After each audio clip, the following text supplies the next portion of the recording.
তো hey guys, welcome back to my channel Suparna's blog. তো তোমরা সবাই কেমন আছো? আশা করি তোমরা সবাই খুব ভালো আছো আর আমরাও খুব ভালো আছি। এটা ছিল 24 তারিখ বুধবারের ব্লগ। তো তোমরা সেদিনকার ছিল মাম্মামের বার্থডে। তোমরা অবশ্যই আশীর্বাদ করো মাম্মা যেন অনেক বড় হয় আর সুস্থ থাকে, ভালো থাকে। তো যাই হোক, এইটা ছিল দুপুরবেলা থেকে, আমি সকাল থেকে ব্লগ করতে পারিনি, অনেক কাজ ছিল। তো মাম্মাম একটু তোমাদেরকে দেখিয়ে দিল ওর ড্রেসটা। তো অনেক ড্রেস পাল্টানো হয়ে গেছে, তো দুপুরের ড্রেসটা দেখিয়ে দিলে, এটা বেশি পছন্দ ছিল। তো যাই হোক, তারপর ঠাম্মি দিয়েছিল, ঠাম্মু ওর মামা মানে ভাই কাকা কাকি মিলে দিয়েছিল। তো তারপর এই যে আশীর্বাদের থালাটা আমি সাজিয়ে নিলাম, সবাই একটু ধানপুতি আশীর্বাদ করবে। তারপরে এই যে ঠাকুরকে আগে ওর থালার যে ওকে যেটা খেতে দেওয়া হবে সেটা ভোগটা আগে ঠাকুরকে দেওয়া হয়েছে, ওইটাই আবার ও মামাকে দেওয়া হবে। তো তারপরে এই যে মামার সাথে একটু গল্প করছিলাম, তো ঠাম্মুকে দেখে দিলাম, ঠাম্মু টিভি দেখছিল। তো এই যে তারপর সবাই মিলে আশীর্বাদ করতে বসে গেলো। ফার্স্টে দিদি করলো।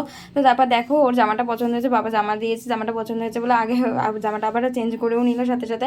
তো তারপর এই যে খাবারটা ওকে দেওয়া হলো, খাবারটা খেয়ে উঠে গেলো। সেদিনকে প্রচণ্ড গরম পড়েছিল। তো যাই হোক, তেমন কিছু আমরাও বসে বললাম একসাথে। তো তারপর এই যে ডাল ভাজা দিয়ে খেয়ে নিলাম।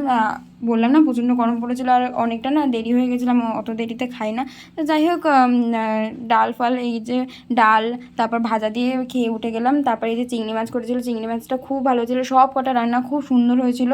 যদি এই রেসিপিগুলো করে তোমাদেরকে অবশ্যই, আর যদি পরে আবার করে আমি অবশ্যই তোমাদেরকে ব্লগ করে দেখানোর চেষ্টা করব।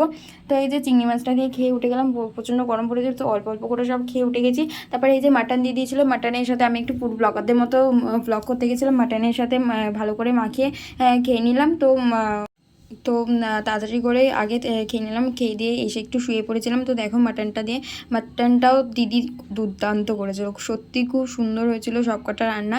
আমি পাশে একটু আবার চিংড়ি মাছ রেখে দিয়েছি, চিংড়ি মাছটা ফেভারিট, তো লাস্টে আরেকবার খাবো বলে ওইটুকু খাবো বলে রেখে দিয়েছি। তো যাই হোক, এই যে মাটনের চর্বি সেদিনকে খুব খেতে ইচ্ছে করছিলো, তো চর্বিটাও খেয়ে নিলাম। তারপর দেখাচ্ছিলাম ফুড ব্লগারদের মতো করতে গেছিলাম বলে, তো ফুড ব্লগার না বলে তেমনভাবে করতে পারিনি, মাটনটা দেখাচ্ছিলাম কতটা নরম হয়েছিল। তো তারপরে আসার পর এসে শুয়ে পড়েছিলাম। তো এই যে জিমি অনেকক্ষণ ধরে ডাকছিল বলে জিমিকে এসে আদর করতে গেছি, উনি আবার ঘুমিয়েই পড়েছে আমার আদরকে।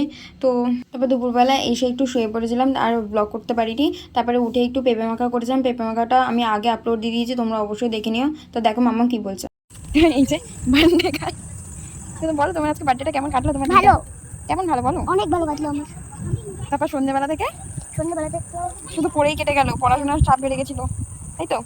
আগের পড়া আমি করিনি, তো সন্ধ্যে থেকে রাত অবধি পুরো পড়াশোনা করেই কেটে গেল, সন্ধ্যে ভিডিও তাই আর করতে পারিনি।